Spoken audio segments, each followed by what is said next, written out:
processes to become an attorney, right? So once you finish high school, of course, you have to go and get a bachelor's degree.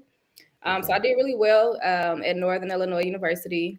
And as an undergrad I majored in sociology, and I did a heavy emphasis on criminology. So I was really interested in the criminal justice system and how sociology played a part in that. And I did graduate with honors in undergrad.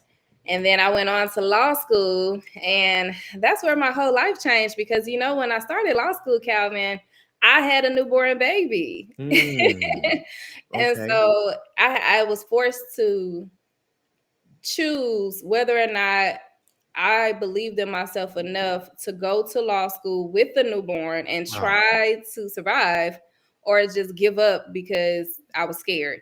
And so eventually I said, you know what? I'm just going to go to law school with my newborn, and I'm going to give it a try. And I did. I gave it a try. And from the very first semester, I've always made Dean's List. And so in law school, Dean's List means 3.0 or higher, but it is extremely hard to get a 3.0 in law school because you're taking about 5 to 6 doctorate classes. Doctorate meaning doctorate focusing on the law. Right. And then in total, you have 7 classes. Right. So it's very intense. So many people don't make it to that point. But then when I graduated magna cum laude, right, which is very high honors.